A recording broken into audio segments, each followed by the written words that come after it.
All right, let's dive into an ancient Buddhist epic that honestly feels like it could be a modern blockbuster. I mean, it's got everything: intense family drama, a serious test of faith, some absolutely mind-bending miracles, and a lesson that still rings true thousands of years later. This is the story of a young woman whose devotion literally changed the world around her. So, our story kicks off with a woman named Shanti. She's the daughter of a very well-known and respected patron of the Buddha, a man named Anāthapiṇḍika. But her life is about to get turned completely upside down because a marriage has been arranged for her, and this marriage is going to send her far away from her home and even further from everything she believes in. And you can see the culture clash right here. I mean, Shanti's family is right at the heart of the Buddha's world in Shravasti. Her future in-laws, though, they live way out in a different city, Vadya, and they follow a completely different spiritual path. So this isn't just a marriage, it's a collision of two very different worlds, and you just know it's going to set the stage for some major conflict. Now, when Shanti's father goes to the Buddha about this really difficult match, he gets an answer that nobody saw coming. Instead of saying, "No, this is a bad idea," the Buddha actually gives his blessing. He hints that Shanti has this much bigger destiny to fulfill. He sees a purpose here that no one else can yet. Okay, so Shanti makes the journey. She arrives in her new home, and, well, it doesn't take long for her faith to be put to the ultimate test. The peaceful life she knew is pretty much over, and a huge confrontation is brewing. So here it is, the moment of truth. Her new father-in-law brings in his own spiritual teachers to be honored. But when Shanti sees them, and the text paints a pretty unflattering picture, describing them as unkempt and foul. Her devotion to her teacher, the Buddha, is just so absolute that she can't bring herself to bow. She just stands her ground. And when her father-in-law gets angry and asks why she won't show respect, she doesn't just refuse, she explains. She describes her teacher, the Buddha, with this incredibly powerful, poetic imagery. She's not just defending her faith here, she's painting a picture of total perfection for them. So what exactly does a mountain of treasure look like? Well, Shanti breaks it down for them.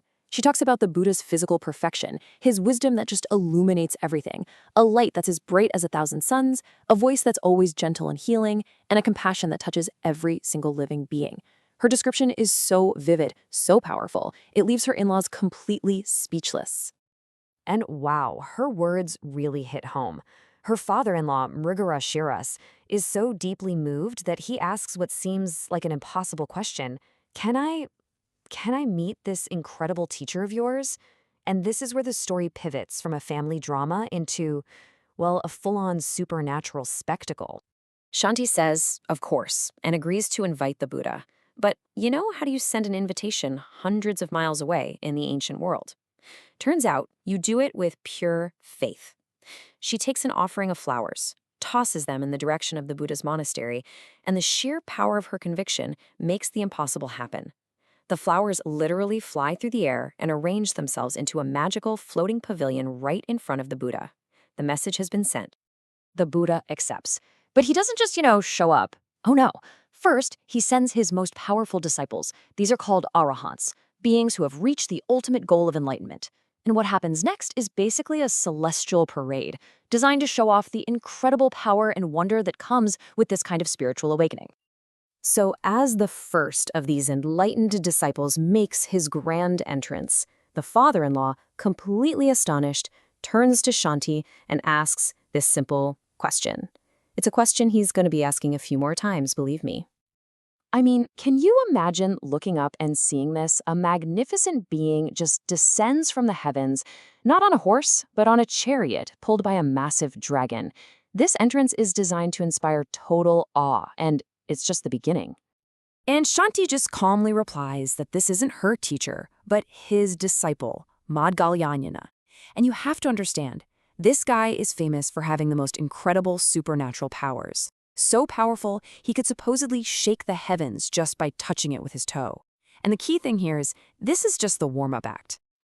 Before the family can even really process the whole dragon chariot thing, another incredible sight appears in the sky, continuing this parade of enlightened power. This time, it's another disciple, but he's on a chariot pulled by a majestic lion.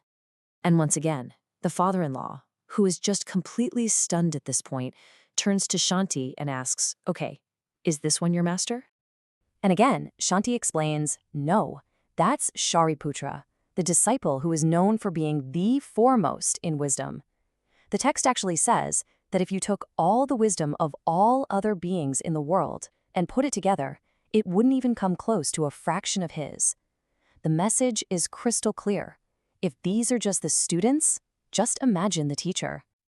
And then, after this incredible display of power and wisdom from his disciples, the moment that everyone has been waiting for finally arrives. The Buddha himself appears, and the Buddha's presence alone completely transforms reality. As he walks into the city, it's like a wave of miracles follows him. The sick are suddenly healed. People filled with hatred suddenly feel compassion. Poverty just vanishes. All conflict stops, and a perfect peace settles over everyone and everything. This isn't just a visit, it's a complete remaking of their world. He finally arrives at the family home, which itself transforms into this huge, radiant palace made of crystal, so that everyone can see him. And there, he gives his teaching. And in that one moment, thousands of people, including Shanti and her entire new family, attain stages of enlightenment. Her great and auspicious work is finally complete. But wait, this story doesn't actually end there. The Buddha then reveals the deeper reason why all of this happened.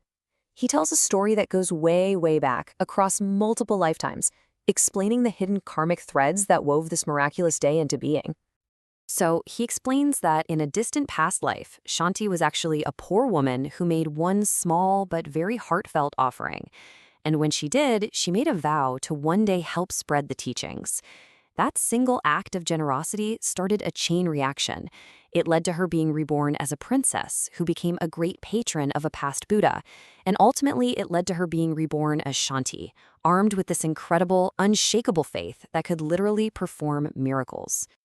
So, I guess the ultimate lesson of this whole epic story is that powerful faith and an incredible destiny, they don't just happen by chance. They're cultivated. They grow from these tiny seeds that were planted a long, long time ago. And this ancient story leaves us with a very modern question, doesn't it? If every single action we take is a seed for our future, what kind of world are you planting with your choices right now?